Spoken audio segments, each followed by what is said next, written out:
porque estou realizando essa tarefa. Trata-se de ter um significativo, porque nós vamos adentrar num aspecto que muitas vezes nós não refletimos no movimento espírita, que é o sentido do trabalho do bem em nossas vidas, no sentido geral, que envolve todas as atividades do centro espírita. Porque quando se fala em caridade, pensa-se comumente em assistência social. Mas caridade é muito mais do que assistência social. Caridade, segundo a definição dos benfeitores da humanidade e dos espíritos, é benevolência para com todos, indulgência para com as imperfeições alheias, perdão das ofensas. Nessa resposta à pergunta que Allan Kardec faz, como entendia a caridade, ou como Jesus entendia a caridade, eles não falam nada material. E ao longo do tempo, o movimento espírita foi associando a caridade aos aspectos materiais, que, quando bem feito, na verdade é a caridade material que é a beneficência do bem feito. Mas o que nós percebemos no movimento espírita, de modo geral, claro, tem exceções, é que nem isso é feito mais um assistencialismo puramente material, sem a beneficência, que é a caridade material que envolve a caridade moral. Mas o que nós vamos refletir no dia de hoje é muito mais do que os aspectos da beneficência em si, mas é o sentido do trabalho do bem em nossas vidas. Porque se nós não adentrarmos no sentido do trabalho do bem, o que ocorre é um movimento em que nós servimos a um processo sem utilizar do próprio serviço, do próprio trabalho, como instrumento de transformação interior.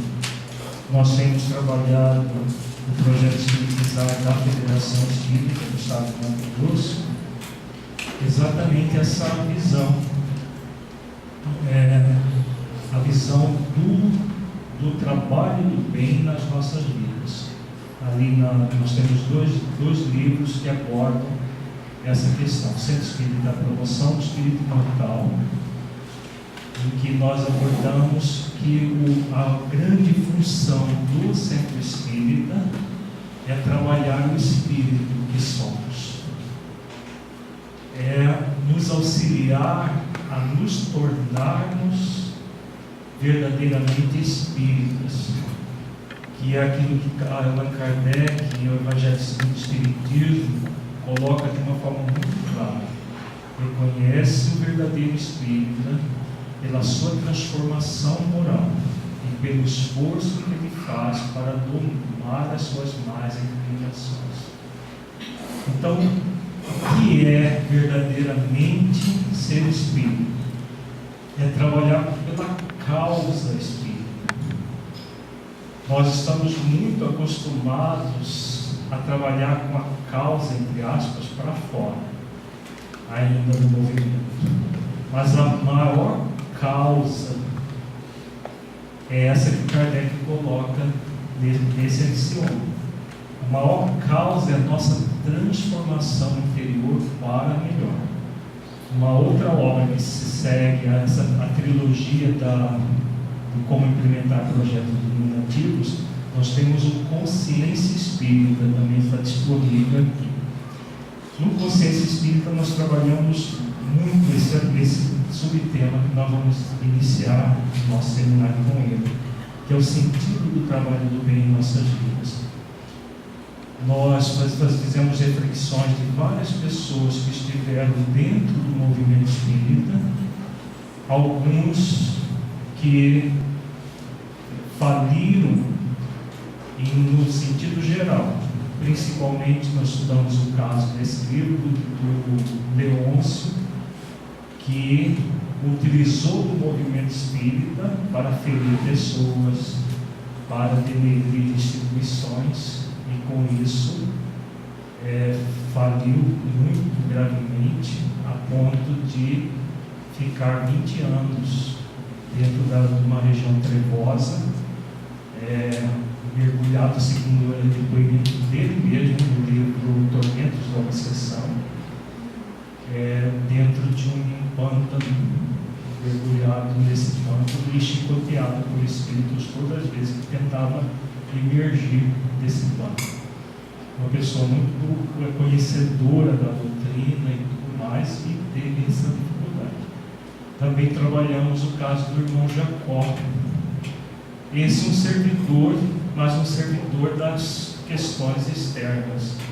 Ele não fez mal ao movimento, muito pelo contrário, fez um grande bem, foi vice-presidente da Federação Espírita Brasileira, escreveu uma obra psicografada pelo Chico, chamada Voltei. O irmão Jacó é pseudônimo de Frederico Figueiredo, que foi dono daquela gravadora Odeon. Quem tem mais de 60 anos sabe, jovem, eu nunca ouvi falar da Odeon.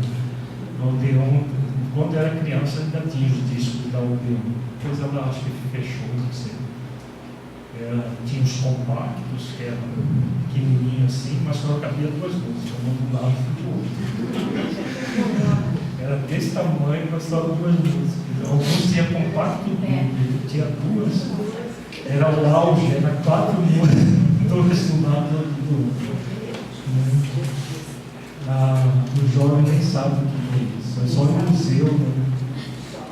Tinha uns discos assim, dessa grossura de 78 rotações, cheguei a ver ainda na minha infância, depois foi aposentado. E como isso, com a gravadora Odeon, o Frederico Figueiredo se tornou milionário. Era muito rico. Então, como muito rico, ele tinha muito dinheiro para doar. Então, ele fez muita beneficência. Deve ter dado muitas e muitas cestas básicas ao longo da sua vida toda. E, claro, quando nós fazemos um bem, mesmo que seja um simples pão que a gente doa para alguém faminto, nós produzimos alguma coisa em benefício do outro, auxiliamos o outro. Mas não é isso que gera a transformação interior. O Frederico Figueiredo só for perceber isso na dimensão espiritual. Tem muita gente que acha que está se salvando com os pobres que alimentam. Eu faço sopa toda semana no centro. Tem gente que acha que uma sopa uma vez por semana salva, né? Salva a pessoa dela mesma. Eu distribuo cesta básica uma vez por mês no centro espírita. Nós não estamos falando contra a sopa nem contra a cesta básica. A questão é como nós fazemos isso. O objetivo da reflexão desse seminário é exatamente isso. De como nós fazemos. O irmão Jacó, Frederico, depois de desencarnado, que o bem que mais conta não é o bem que nós fazemos para fora. Essa é a consequência do bem que nós fazemos para dentro. A história do Frederico Figueiredo, eu sempre recomendo essa obra, Voltei. No Consciência Espírita a gente faz reflexões de vários trechos da obra, refletindo o movimento psicológico dele. Porque ele, depois que desencarna, apesar de ter sido socorrido pelo Dr. Bezerra, ter sido levado para a colônia espiritual onde a filha dele vivia, ele entrou em depressão no mundo espiritual.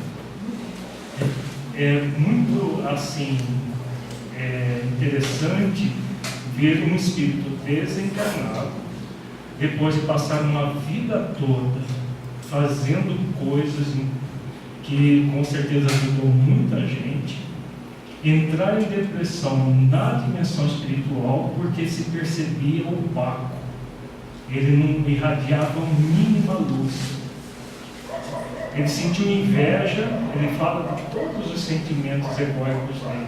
Ele sentiu inveja logo depois da desencarnação de uma professora, ele usa esse termo, uma professorinha de uma cidade do interior, que ele morava no Rio de Janeiro, na capital do país, na época, com toda a pompa e circunstância, milionário, poliglota, né, porque ele não era brasileiro, ele era tcheco, morou nos Estados Unidos, conviveu com Thomas Edison, um dos maiores inventores de toda a história, e tudo mais. E a professorinha do interior, ela fazia até um esforço para diminuir um pouco a luz para não constranger os outros desencarnados, porque do coração dela irradiava uma luminosidade tão intensa que ele ficou com muita inveja dela. E depois, já na colônia espiritual, amparado por todos, ele entrou em depressão. Quando ele foi refletindo que ele fez o trabalho de fora e esqueceu de fazer o trabalho de dentro, que é qual é o sentido do trabalho que nós fazemos em nossas vidas. Se eu não me torno uma pessoa melhor, se eu não faço esforços reais para desenvolver as virtudes, a benevolência, a indulgência, o perdão e outras virtudes que são a verdadeira caridade dentro de mim, o trabalho vai gerar filantropia. O Frederico Figner, como um milionário, ele deve ter feito muita filantropia. Né? Filantropia é esse movimento de você oferecer. A pessoa está com fome, dá de comer. A pessoa está com uma dificuldade financeira X, dá o dinheiro para resolver a dificuldade. Então ele fez muito isso, ele doutrinava os espíritos na reunião mediúnica, mas era uma doutrinação para exportação. Falar para os espíritos aquilo que ele mesmo não fazia. E vários espíritos na dimensão espiritual o afrontavam. Agora vem falar para nós o que você falava. Porque ele falava como um chavão, né? E não sentindo verdadeiramente aquilo que ele falava, porque senão não ficaria na situação que estava. Então ele conta toda a história dele no livro. Recomendamos a leitura desse livro com muita atenção por todos os espíritos, que ainda pensamos que é no fazer que a gente resolve os nossos problemas, que é no fazer que a gente consegue a salvação. A salvação acontece no ser. Fazer é importante, mas o fazer está na horizontal da vida. Tudo que está na horizontal da vida é transitório. Vai chegar um dia que não vai ter pobre na terra. E aí? Os espíritos vão ficar todos, vão para a danação, né? Porque não tem a salvação e a danação. O dia que não tiver pobre, coitados de nós, porque aí acabou a salvação. Vai ficar todo mundo danado no mundo espiritual. Né? Não vai ter ninguém salvo. Por quê? Acabou o pobre, e aí? Nos países desenvolvidos que já existem na Terra, né? Suécia, Suíça, alguns poucos que não tem mais pobre nenhum, não tem mesmo. Você encontra às vezes pessoas, vai ser por alguma, porque a sociedade provê tudo, né? Mas às vezes por doença mental, encontra pessoas mendigando na rua nesse país, mas é muito raro. Os espíritas que estão nesse país estão danados, né? Porque não tem pobre, e aí, como que vai ter acesso?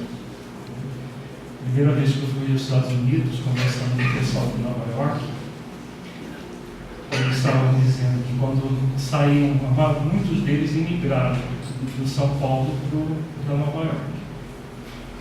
e levaram o modelo de movimento espírita de São Paulo para Nova York. E lá em São Paulo era hábito fazer sopa, colocar em umas térmicas grandes, uma boca grande que dá para colocar concha, e sair nos viadutos, nos lugares onde tem sem-teto, e distribuir nas madrugadas frias de São Paulo.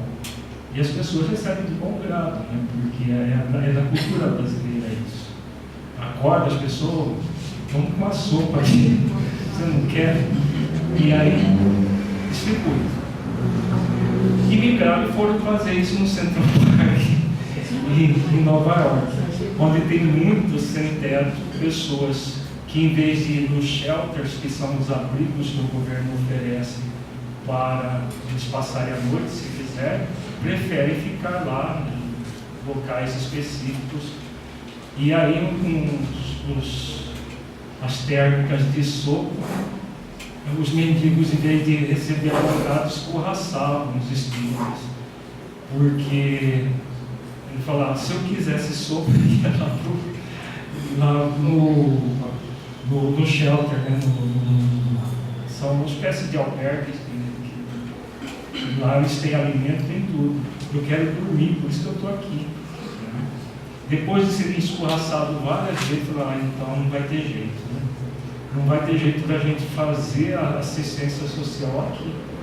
Aí eles se conformaram, que não tinha jeito. E aí eles resolveram outra coisa, porque a visão de caridade material e não da espiritual, foram fazer cursos para ser voluntários em asilos. Sabia que lá tem curso para você, eles fazem um curso de 6 meses para você ser voluntário em asilos, porque a cultura é uma cultura assim, a pessoa fica, por exemplo, 1 mês aprendendo que não se deve tocar nas pessoas, no máximo na mão. E aí todos os detalhes de como que você lida, não pode dar abraço, não pode. E o brasileiro já chega abraçando. E aí são processados até por assédio sexual. Pela cultura, porque qualquer abraço já tem segundas intenções. Mesmo o velhinho quase morrendo lá, mas a pessoa tem isso aí. Então eles foram fazer curso e passaram a fazer essa atividade para conseguir ser salvo. Porque se não tivesse essa atividade, então como que ia ter a salvação? Porque a sopa não deu certo. Os pobres não queriam sopa. Então foram fazer para obter a salvação. E aí a gente conversou, mas o que é salvação? Né? O que é verdadeiramente esse processo do fora da caridade não há salvação? Será que é fazer coisa para os outros? Pessoas que têm alguma necessidade mínima, eu vou lá e vou atender. Aí eu estou me salvando. Seria fácil, né? Você se salva com muita facilidade. Dá sopa para o mendigo que aceita a sopa, ótimo, você está se salvando. Ir lá, pelo menos, mostrar sua presença para alguém que está abandonado dentro de um abrigo, você está se salvando. Será? O Frederico Figner fala aqui, muito pelo contrário, isso não salva ninguém. E a maior decepção dele é que ele não tinha mínima luz irradiante. Até que ele fez todo um esforço enorme de auto-introspecção, de reflexão, de exercitar as virtudes. E aí um dia, na própria dimensão espiritual, quando um espírito que ele tinha doutrinado, literalmente doutrinado, mas não refletido sobre o sentido da vida com esse espírito, o chamou chamou um soco mesmo para eles se brigarem no mundo espiritual. Ele parou, começou a fazer uma oração muito sentida. E ele começou a perceber uma luz lilás em torno dele. Daí a pouco que Dom Ribeiro, não, Bittencourt Sampaio, Dom Ribeiro tinha visitado Bittencourt Sampaio, se fez presente ali naquela região, uma região umbralina. E ele admirava, essa luz é sua, Bittencourt. Bittencourt Sampaio é um espírito de alta envergadura, um dos ministros de Ismael. Ele falou, não, é sua. Pela primeira vez você realmente sentiu. Qual é o sentido da vida? Qual é o sentido do beijo? Sentiu. Porque saber ele já sabia há muito tempo. Há muita diferença entre saber e sentir. Quando ele sentiu, ele irradiou. Porque é natural, né? Você irradia o bem quando você sente. Quando você apenas sabe que o bem é importante, você faz o bem. O fazer para fora é muito fácil. Se tem dinheiro, dá dinheiro. Se tem alimento, dá alimento. Se tem o seu tempo, você dá o seu tempo. Mas não gera transformação interior. Então, essa é a essência do que nós vamos conversar hoje, o dia todo e amanhã de manhã. Se nós fôssemos resumir nisso, qual é o sentido desse trabalho? E não é só o trabalho do ápice da área de promoção social espírita. É qualquer tarefa que nós façamos dentro do movimento espírita. A evangelização do fato juvenil, o estudo sistematizado, a atividade mediúnica, as palestras, todas. É muito importante essa pergunta consciencial.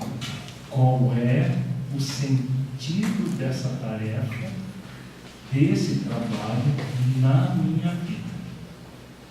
O livro Consciência Espírita trabalha o tempo todo isso. Qual que é o sentido do trabalho? Porque o trabalho, ele é instrumento. Nós ainda temos uma visão que é muito pretensiosa e até arrogante, de que nós somos os servidores de Jesus para salvar a humanidade. É muito comum as pessoas terem, às vezes não verbaliza isso, né, porque aí seria muita presunção o verbalizar. Mas a prática é muito assim. Nós espíritas vamos salvar aqueles que não são espíritas, coitadinhos, porque eles não conhecem a encarnação, não conhecem isso, eles estão pobres, com a família, com isso, e aí nós somos salvadores. E somos trabalhadores de Jesus para resolver o problema das pessoas. Se nós pensarmos assim, nós vamos nos distanciar do verdadeiro propósito da doutrina espírita. Aqui em Santa Maria, com certeza, vocês não pensam assim. Na minha terra é muito comum as pessoas pensarem que estão aqui para fazer grandes coisas. Mas aqui acho que é o pessoal mais desenvolvido, pensa de forma diferente. A maior causa espírita, dentro do que nós temos trabalhado no projeto Espiritizar, não é aquilo que você faz para fora, é aquilo que você faz dentro de você. A nossa transformação interior. E aí ela se reflete fora.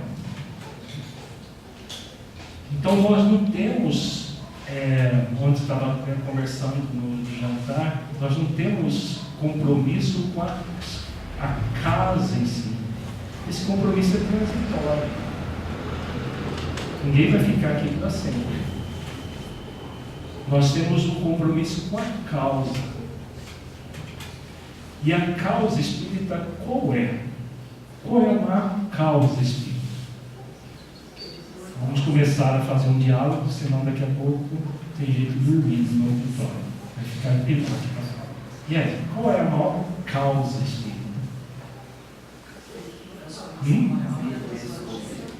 Como? Me descobrir. E fazer o que com essa descoberta? Irradiar os Evoluir. Transformar-se. Né?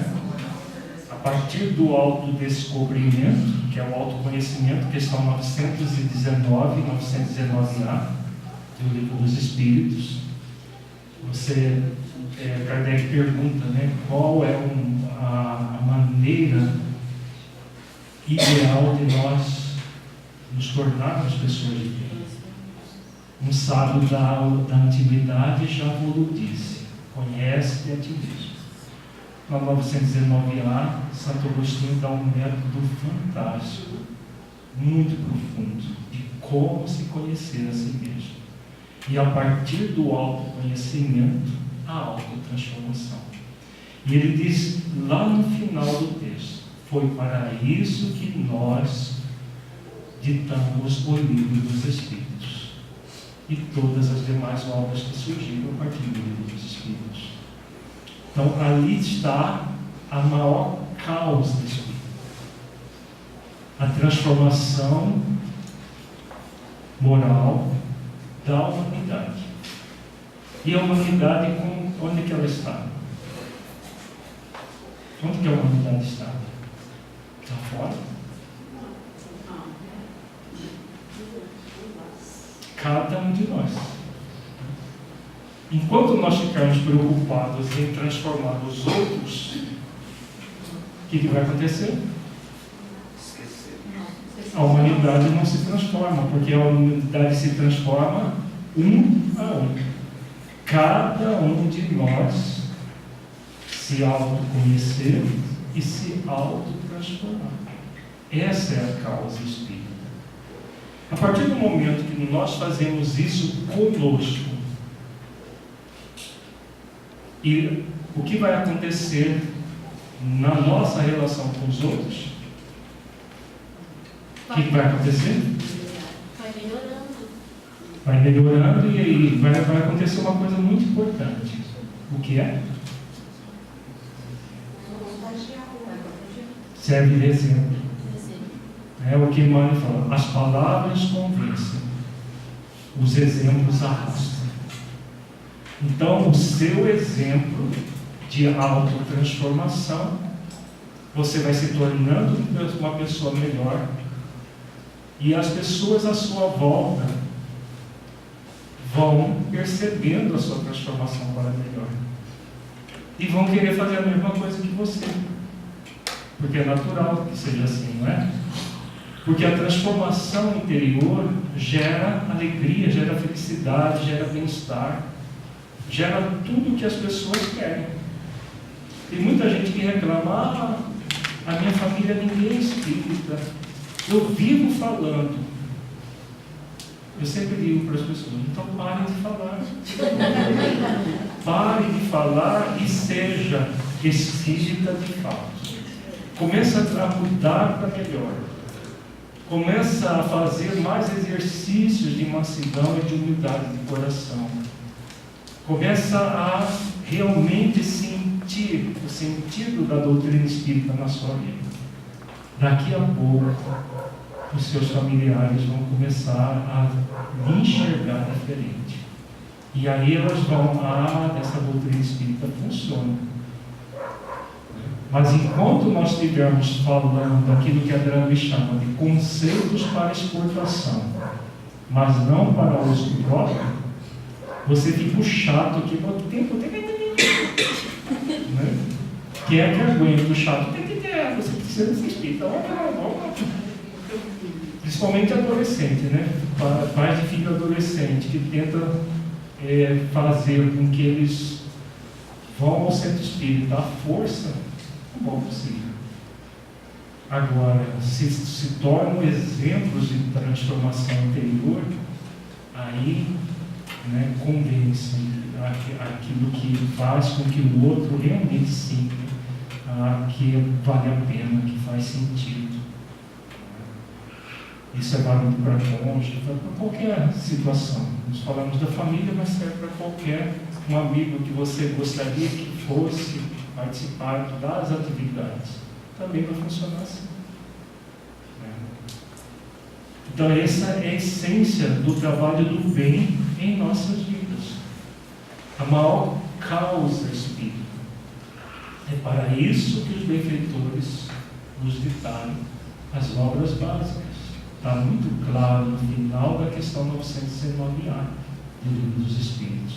E nessa fala de Kardec, já no Evangelho, falando sobre os bons espíritas, sobre o homem de bem, ele vem no final e fala: reconhece o verdadeiro espírita pela sua transformação moral e pelos esforços que faz para domar as suas más inclinações. Então, na verdade, são 3 movimentos: autoconhecimento, autodomínio, autotransformação. Você se conhece, ao se conhecer, percebe as más inclinações. Ao perceber as más inclinações, você fica atento a elas para gradualmente dominá-las. O autodomínio, que é o domar das más inclinações que Kardec fala, é um processo em que você se acolhe como você é e como você está. Essa é a essência do sentido do trabalho do bem. Como nós somos? Nós somos uma essência divina.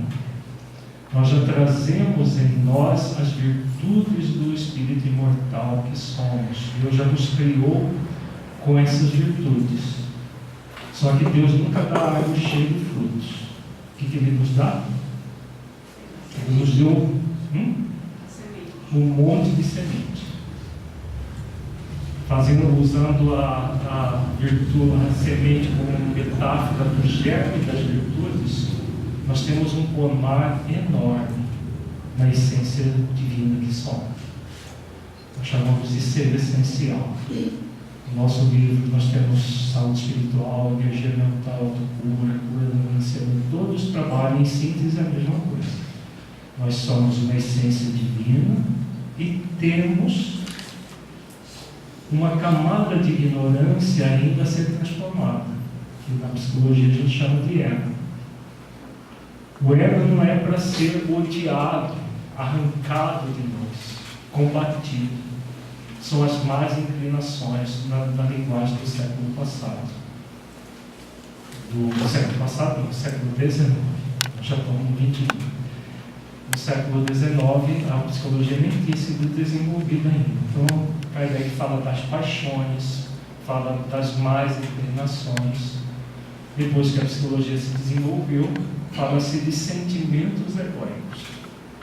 Então, como que você doma? Tendo ódio, tratando na cacetada, até para domar cavalos. Tem um filme muito interessante que fala sobre aliás, filme não, documentário, a doma amorosa dos cavalos. Quando o domador é bruto, o cavalo ele não é domado, ele fica mais enfurecido. E quando mesmo aquele cavalo mais bravo, quando vem com essa doma amistosa, até o cavalo é conquistado. Agora imagina nós, que já não somos cavalos. Apesar de ter muita gente que está curso. Nós já há muito tempo não somos cavalos. Só que o que é comum em nós? Nós nos tratamos na cacetada, brigamos conosco, porque olha que esse ego, porque esse não sei o que, eu quero arrancar esse ego em mim. Várias vezes a gente ouve isso em seminário, em curso, em terapia, no consultório. A pessoa tem ódio dos sentimentos negativos. Não vai domar assim. É você se acolhendo como você é. Eu sou uma essência divina. Como estou, ainda tem muita ignorância a ser transformada. Nós somos criados simples e ignorantes. Simples já não somos mais, porque isso é na época que nós estávamos entrando no reino nominal. Mas ainda a ignorância, muita ignorância a ser transformada. Ignorância em 3 níveis de ignorância: do não saber, do não sentir e do não vivenciar a verdade.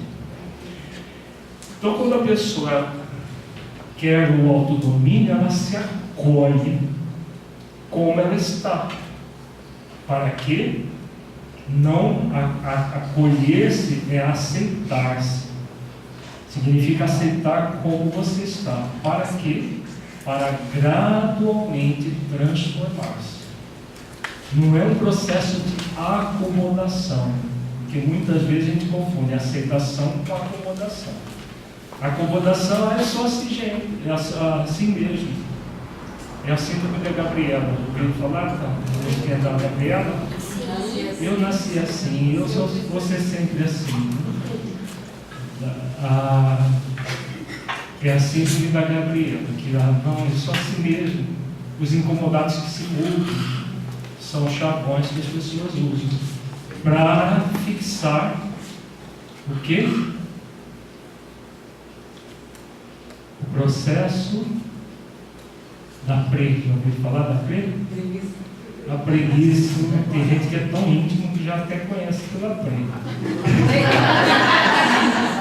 É íntimo da preguiça e conhece ela pela preguiça. A preguiça moral. A preguiça leva a pessoa a acomodar-se. Ah, mas há tantos anos a gente faz o trabalho desse jeito, para que mudar? Aí desencarna e fica lá, deprimido, porque eu pensava que aquela coisa que eu fazia me salvava, não me salvou de nada. Irmão Jacó. O Leôncio se achava o melhor dos espíritas. Esse foi muito pior. O caso dele é muito pior. Porque ele se achava o máximo, ele se achava superior aos outros. Tanto que ele denegria pessoas e instituições. Ele diz isso textualmente. Então ele se achava maior que as próprias instituições, maior que os outros. E aí agredia os outros. Mas acreditava que estavam fazendo um trabalho do bom.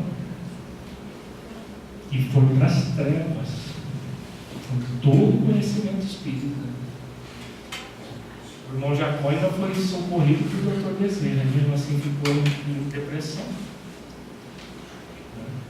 Então, quando nós nos acomodamos, nós vitalizamos a preguiça.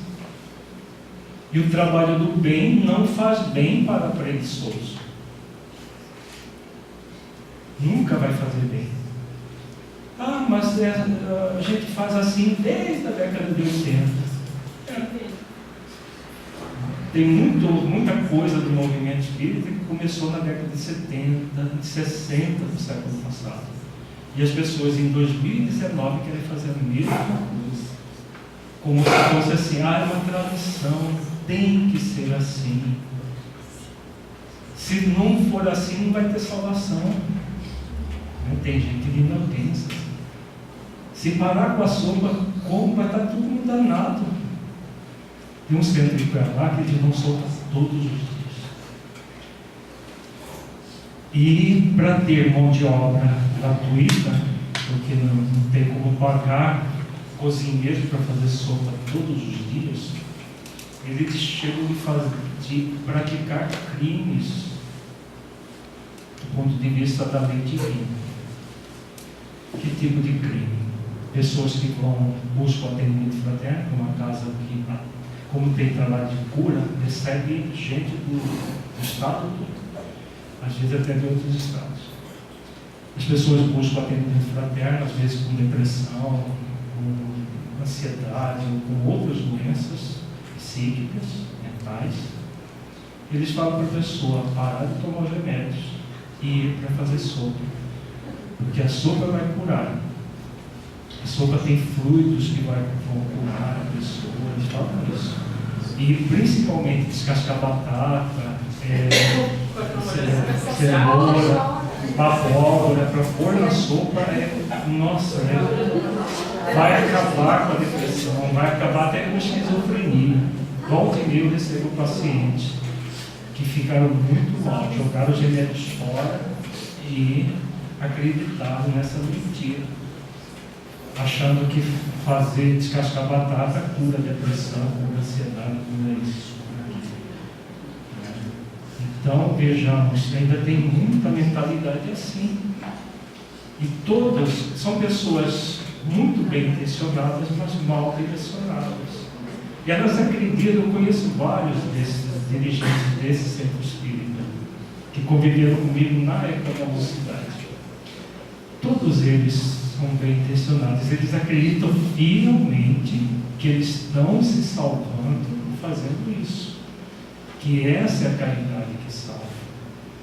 Que é você realmente pôr as pessoas para trabalhar, fazer coisas. Quanto mais coisas, aí você não tem nem tempo de pensar em por baixo. Há esse discurso. Quanto mais você faz, é a síndrome da Marta, que nós vamos trabalhar amanhã. O encontro terapêutico de Marta e Maria com Jesus. Quando a gente chama lá em Cuiabá, nós temos um termo regional que deveria ser dicionarizado. Chama fazeção. A fazeção de coisas. Fazeção é o fazer sem sentido. Exatamente o oposto do subtema que nós estamos refletindo agora. O fazer sem sentido é fazer coisas. Fazer sopa e servir para 500 pessoas todos os dias que estão passando fome é auxílio? É ajuda? Sim. São 500 pessoas que às vezes não teriam nenhum alimento e são alimentadas. Ou às vezes teria, mas como já tem um centro espírita de graça, eu vou lá e aproveito. Agora, salva aquele que deu a sopa, transforma para melhor, a pessoa vai realmente domar as suas más inclinações. Às vezes é o contrário. Eu já vi na minha trajetória, tem 40 anos de movimento espírita. Eu já vi muitas pessoas tratarem mal outras, fazendo o trabalho do bem. Brigar e ser agressivo, fazendo coisas. Com certeza não estavam refletindo sobre o sentido da vida, das questões profundas do ser. Estavam fazendo coisas. Aqui em Santa Maria deve ser até bom fazer sopa, mas imagina em Cuiabá que a média de temperatura é de 30 a 35, às vezes chega mais. E a sopa é feita por volta de 10 ou 11 horas, meio-dia, em cozinhas que não são muito bem refrigeradas, nem refrigeradas são, na verdade. E a sopa é servida do meio-dia às 2. Até para quem toma sopa, é quase que um martírio. No meio-dia às 2, temperatura de quase 40 graus, a pessoa está tomando uma sopa e caindo suor dentro da sopa. Agora, quem faz, é um sacrifício enorme. E aí, claro, a pessoa fica irritada com aquilo. E muitas estão ali porque falaram que ali vai ter a salvação delas, ali ela vai ficar curada. Então elas estão ali sem a mínima noção do que estão fazendo, do significado daquilo. E aí começa a brigar, começa a tratar, olha, sai de lá exausto, com raiva do trabalho do bem. Mas aí o obsessor não vai encostar em mim. tendo essa ideia de que se eu fizer esse trabalho, o obsessor não pega, a doença acaba, porque a doença é tudo obsessão. Né? Nessa visão, a doença é tudo obsessão. E aí, o obsessor, enquanto eu estou lá na sopa, eu estou protegido. E se eu tomo a sopa, eu vi uma vez a pessoa falar: a sopa ela é tão poderosa que aqueles que tomam a sopa, isso eu vi de um companheiro desse centro espírita. A sopa é remédio, então ele toma a sopa e a sopa é um remédio que ele vai ficar bem a semana toda. Né? Nessa época eles faziam só uma vez por semana, agora fazem todo dia. Aline, aproveitando que nós estamos falando nesse assunto de sopa, eu queria tirar uma dúvida e que nos esclarecesse. Tem dizer que essa sopa ela é tão importante ser feita na casa espírita porque os fluidos daquela sopa vai para os desencarnados, que aquela sopa auxilia, refaz os desencarnados. Eu gostaria que tu nos esclarecesse isso. E inclusive isso foi recebido numa orientação mediúnica. Não quero ser esclarecido. Baseado em Kardec, não faz sentido. Sim. Né? Porque se os desencarnados precisam de fluidos, de alimentos materiais, é porque eles estão em situação em que precisam de ser atendidos nas reuniões mediúnicas. Porque isso chama-se vampirização. André Luiz fala muito claramente do processo de vampirização. Existe. Mas de que forma? Não é o alimento sem nada. Ele precisa do encarnado, eles se justapõem ao encarnado. Eu não estou me lembrando qual a obra, mas o André Luiz fala de uma família inteira. O sexo destino.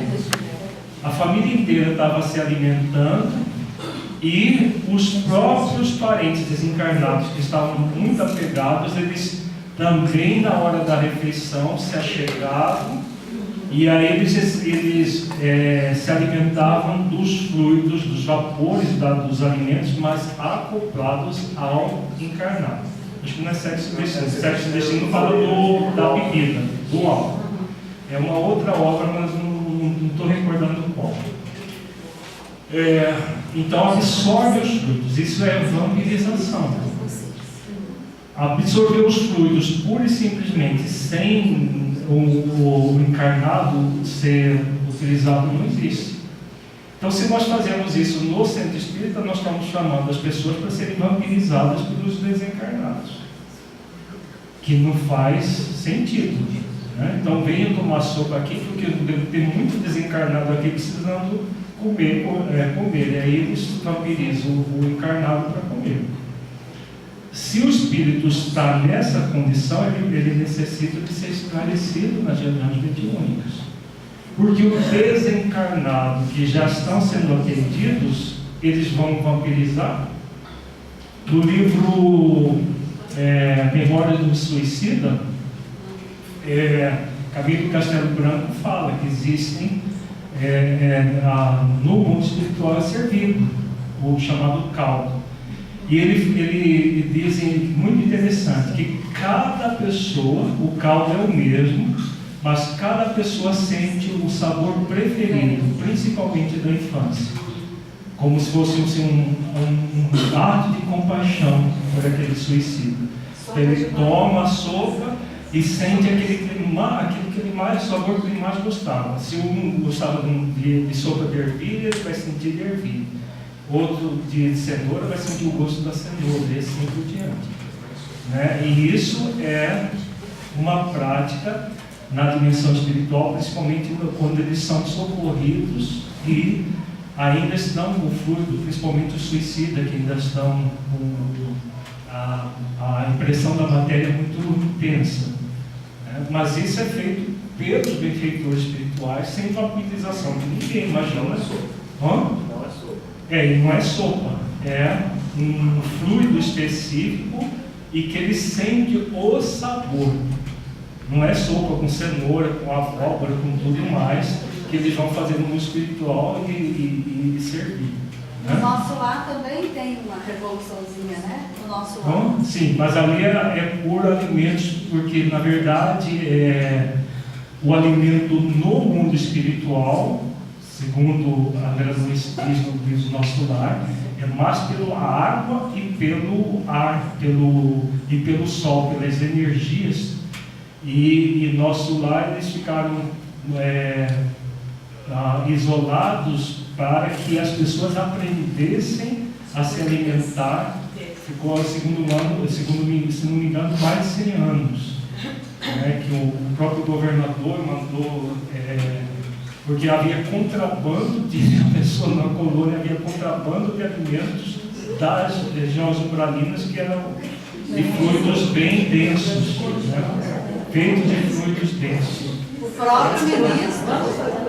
próprio ministro não entendia que não precisava. Isso. E aí eles ensinaram como se alimentar dos fluidos do próprio ambiente, do ar, da energia solar, da água. Com certeza é muito importante passar tudo pelo crivo da razão e principalmente pelos ensinamentos de Kardec nas obras básicas. O que nós sabemos das obras básicas é que os espíritos desencarnados precisam de fluidos do mundo espiritual. Os espíritos encarnados que precisam de alimentos materiais. É o que nós sabemos de Kardec. Vamos prosseguir. Então, o que acontece hoje em dia no movimento espírita com relação ao preceito fora da caridade não a salvação? Nós já refletimos sobre isso, né? Em nosso movimento temos confundido caridade com beneficência. A caridade material, que é apenas um dos aspectos da caridade, com certeza o menor deles, pois tenderá a desaparecer com o tempo, com o progresso moral e econômico do planeta. No mundo de degeneração, a caridade material vai cessar totalmente. Por quê? Porque não haverá mais necessitados de caridade material. Agora, a caridade moral, benevolência, indulgência é para sempre. Outras vezes nem beneficência praticamos, mas apenas assistencialismo, que é dar coisas materiais, cujo objetivo é aliviar a nossa consciência numa barganha com Deus, inconcebível para o movimento espírita, que é convidado a praticar a verdadeira caridade. Então, a caridade, a gente lê lá no Evangelho segundo o Espiritismo, fora da caridade não há salvação. Confunde-se a caridade com o assistencialismo, com coisas materiais que se dão. E aí a pessoa, bom, se eu der essa coisa material aqui, eu estou sendo bom para o outro. E aí Deus vai me dar a salvação. Então a salvação é algo que vem de fora para dentro a partir de um ato puramente material. E aí quando se questiona, mas se você só fizer o ato material, como que vai ser? Essas pessoas estão se transformando para melhor pelo conhecimento das leis divinas que a doutrina espírita oferece? Ah, sim, o trabalho é espiritual. A gente faz uma leitura antes de entregar o alimento, antes de entregar a cesta, a sopa, seja lá o que for. E ali esse trabalho, essa leitura muda as pessoas. Será que muda?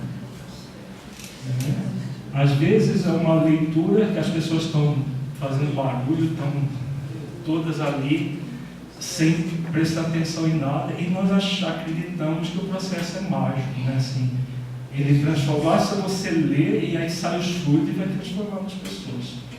Vejamos que isso tudo é um processo de desconhecimento de como funciona a vida.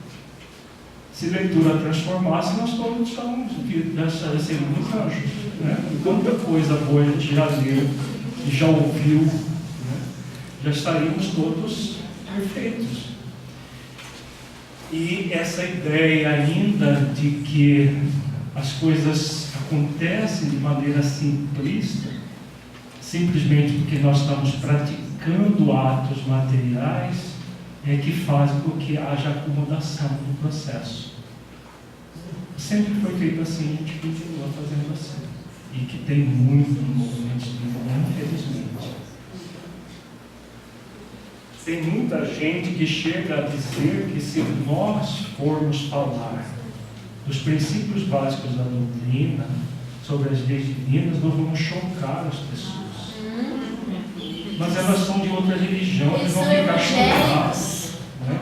Então, veja, nós colocamos a candeia embaixo do alqueire para não chocar as pessoas. E Jesus é muito claro: não coloqueis a candeia embaixo do alqueire, mas no velador, para que todos possam se iluminar com a luz da candeia.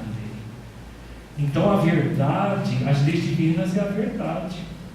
Nós que já temos pelo menos o conhecimento da verdade, ainda o sentimento da verdade ainda passa às vezes muito distante, mas pelo menos o conhecimento. Sonegamos a verdade porque vai chocar a pessoa.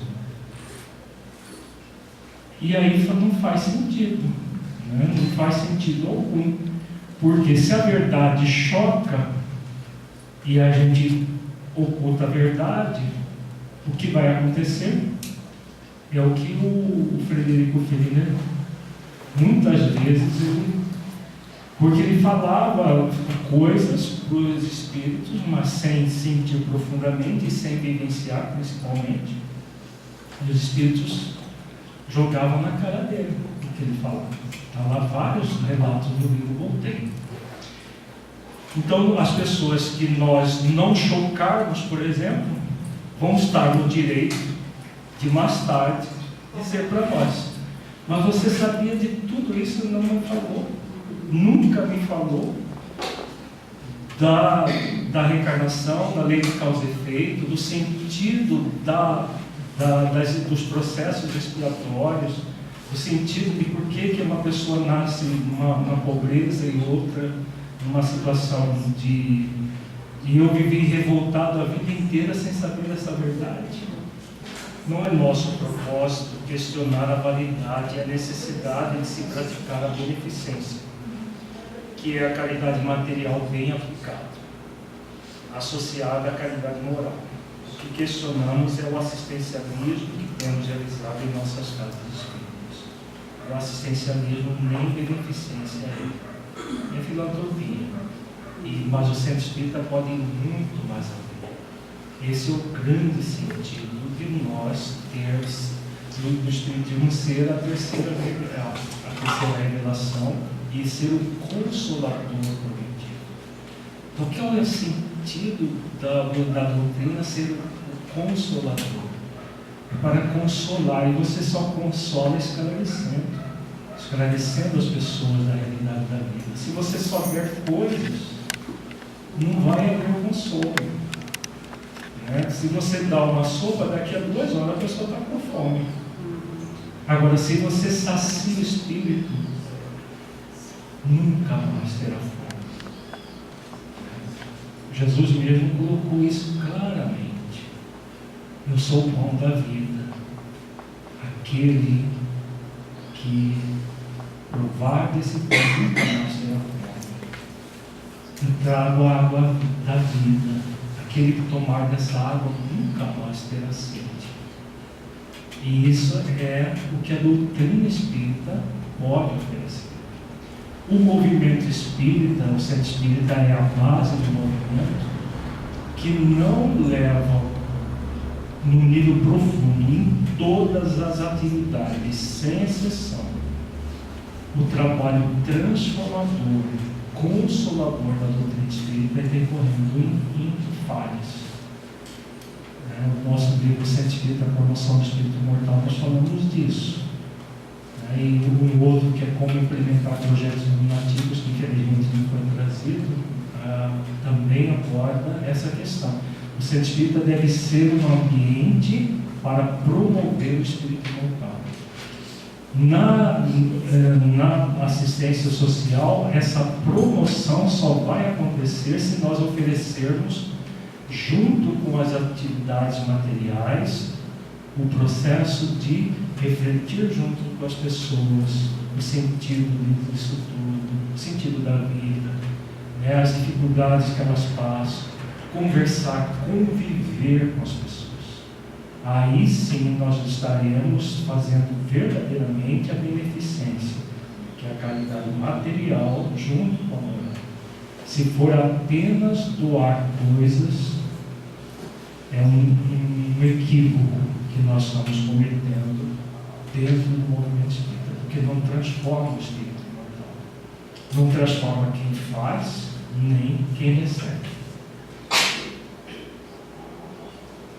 Criamos várias atividades sociais e precisamos de voluntários para que as tarefas sejam realizadas, e aí encaminhamos os neófitos para as mesmas, para que pratiquem a caridade, sem ter caridade para com eles, pois começarão as tarefas de uma maneira equivocada, por obrigação, até como uma forma de pagar, entre aspas, os benefícios que receberam no centro espírita, durante o seu processo de maior necessidade, não por amor ao bem.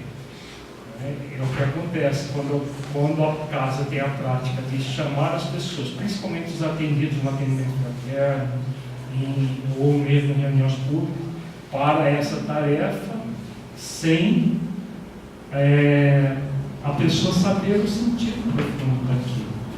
E aí eles vão, né? Porque se não for, às vezes tem até ameaça, se não for obsessor, pega. Então, como eu morro de medo de obsessor, eu vou lá, né? E aí o que acontece? O trabalho de bem, entre aspas, porque na verdade não é bem, é pseudo-bem. Preciso distinguir: o trabalho do bem sempre é transformador. Agora, o pseudo-bem pode ser feito de qualquer forma. Se o trabalho do bem está fazendo mal ao trabalhador do bem, alguma coisa está errada. Ou esse trabalho é do pseudo-bem, aí do pseudo-bem não vai gerar bem-estar com ninguém. Ou a forma como o trabalhador está inserido no trabalho está equivocada. Porque o bem deve fazer o bem primeiro para aquele que produz o bem, que é o processo transformador de nós mesmos. Se no trabalho do bem eu não estou fazendo exercício de mansidão, a mansidão é a virtude mãe da paciência, da tolerância, da indulgência com os companheiros que trabalhamos juntos. Se eu fico irritado, se eu volto para casa mal, sentindo mal, porque eu fiquei ali, não gostaria de estar ali, gostaria de estar em outro lugar, alguma coisa está errada. Aí é aquela questão: nós fazemos a caridade e principalmente os centros que fazem muita coisa, né? Tem muitos que fazem muita atividade, e aí precisa de mão de obra de graça. Por quê? Não tem como pagar, né, pessoas profissionais para fazer o trabalho, e aí falta-se com a caridade com o trabalhador. A ansiedade de consciência gera o trabalho por obrigação. O bem não é sentido dentro de si, mas é usado para aliviar a ansiedade de consciência. Tem muita gente que está nessa atividade por isso. Sente uma ansiedade, tem muita gente faminta, tem muita gente necessitada, tem muito isso, muito aquilo. Então temos que fazer. Aí temos que fazer, temos que pressupõe obrigação. E quando você se obriga a qualquer coisa, você cria uma guerra íntima, como se fosse um cabo de guerra.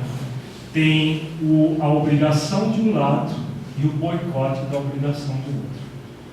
Então fica lutando interiormente, a pessoa lutando com ela mesma. Uma hora a obrigação vence, daqui a pouco eu vou faltar só hoje, não vai fazer diferença. e falta a primeira vez, daí a pouco vai faltando a segunda, a terceira, daqui a pouco a pessoa está abandonando. Por quê? Porque não foi consciente. Ou às vezes, que acontece muito, a pessoa trabalha 30, 40 anos dessa forma, obrigada por um processo de ansiedade inconsciente, acreditando que aquele trabalho está liberando-a das dificuldades íntimas que ela traz. No caso do irmão Jacó, ficou décadas em atividade, só que a atividade não estava transformando ele para melhor. É fundamental que busquemos realizar o bem por conscientização. A autoconsciência é a virtude que nos liberta da obrigação. Eu não tenho que fazer o bem. Ninguém tem, ninguém é obrigado. Agora eu estou consciente que o trabalho do bem é um grande instrumento para que eu me transforme para melhor. Porque não tem como você se transformar para melhor se trancando na sua biblioteca, no seu quarto e ficar estudando lá. Ah, vou estudar as virtudes porque eu quero ser virtuoso. Eu fico aqui sozinho, desenvolvendo virtude em mim mesmo. É que é o oposto do chamado espírita de gabinete, né? Aquele que fica simplesmente estudando intelectualmente, sem conviver com as pessoas. E aí ele fica lá e ele se torna muito virtuoso, entre aspas, né? Muito virtuoso porque, nossa, ele está estudando, ele sabe agora como que isso, como que aquilo e tal. Essa virtude é de power. Porque é o processo da intelectualização que forma a pessoa intelectualizada e não transforma. Fácil de fazer.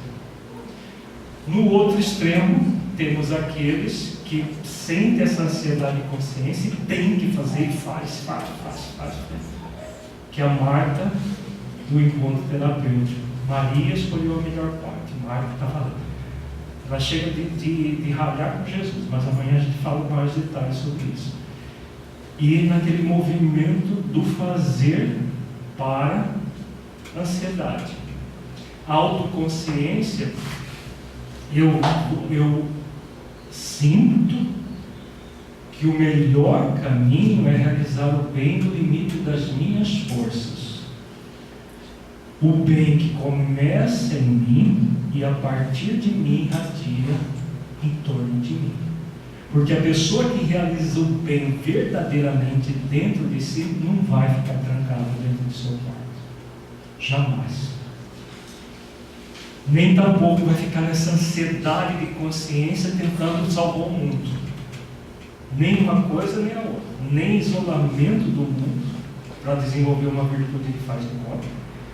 Nem salvação do mundo para se salvar usando outras pessoas como trampolim.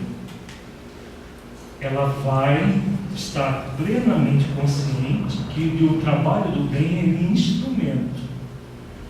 Instrumento do quê? Instrumento para que nós, nesse trabalho, desenvolvamos as virtudes.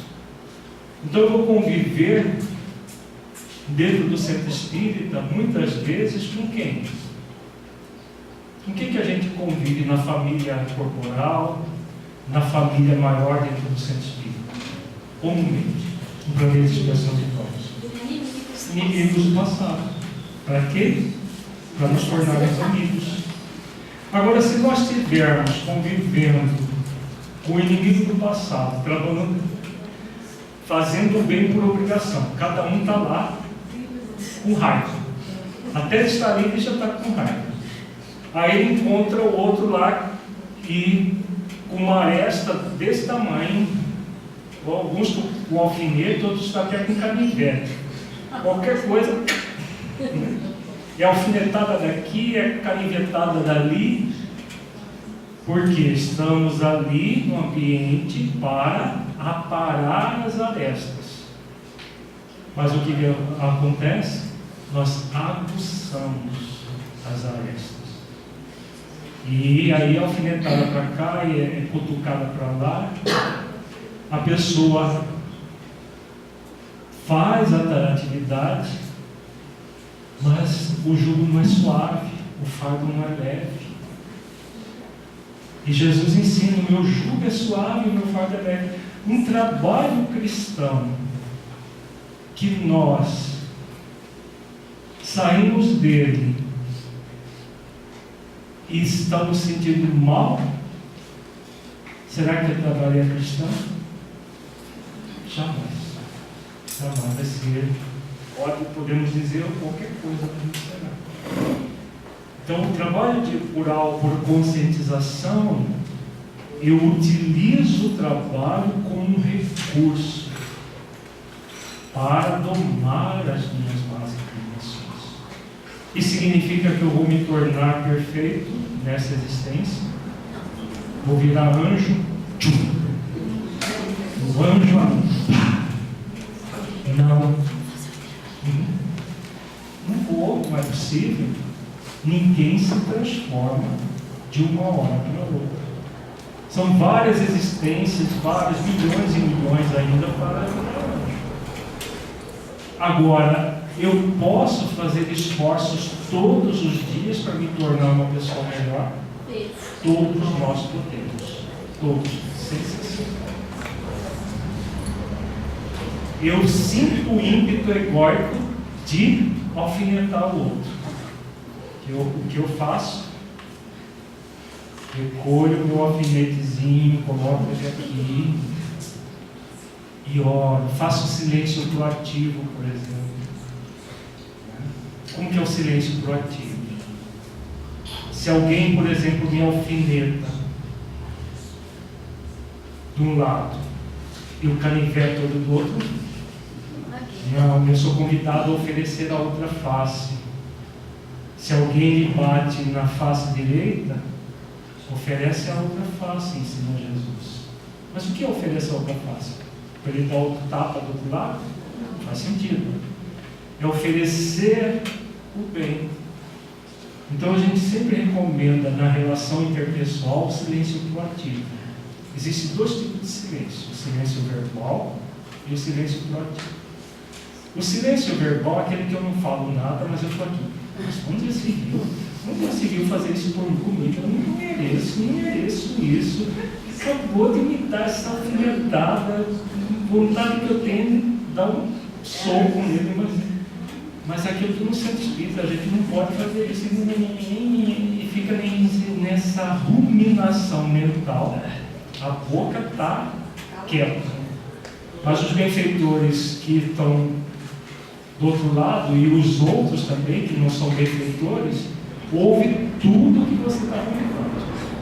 E a sua energia mental com o outro é uma guerra. Porque energia mental é pensamento gerando sentimentos que projeta para o outro aquilo que você está ruminando. Esse é o silêncio verbal. O silêncio proativo, que é fruto dessa consciência do bem, se o outro lhe alfinetou, você pode responder com silêncio proativo. Como que funciona? Você vai fazer esforços para produzir uma energia mental salutar. Qual o maior instrumento que nós temos à nossa disposição para isso? Prece. A oração. Exatamente, a prece. Orar pela outra pessoa. Você dá a outra face. O outro lhe alfinetou. Você coloca o algodão da prece, lhe protege, e a alfinetada do outro não lhe afeta. E você devolve, você dá outra face para o outro, emitindo energia mental salutar. Os seus pensamentos é de visualizar o outro bem, porque a outra pessoa está, naquele momento, ela está mal para ela mesma. Não é você devolvendo o mal que você vai resolver a questão, mesmo que essa devolução seja mental, não esteja verbalizando nada. Porque o que vale não é só a sua palavra, é claro que é menos mal do que você vai lá e dá uma canivetada no outro, porque ele te deu uma alfinetada. É menos ruim. Já tá, a pessoa pelo menos já domou o coice, já não dá mais coice. Mas o coice físico, ela dá o coice mental. Agora, se quisermos ir além, vamos fazer esforços nesse sentido. Essa é a tolerância que Kardec fala lá no axioma que todos nós sabemos. Trabalho, solidariedade e tolerância. Mas na prática, no dia a dia. Isso é caridade, gente, ou não? Sim. Essa é a maior caridade. A mais trabalhosa de se fazer. É difícil isso? Trabalhoso. Não, é trabalhoso.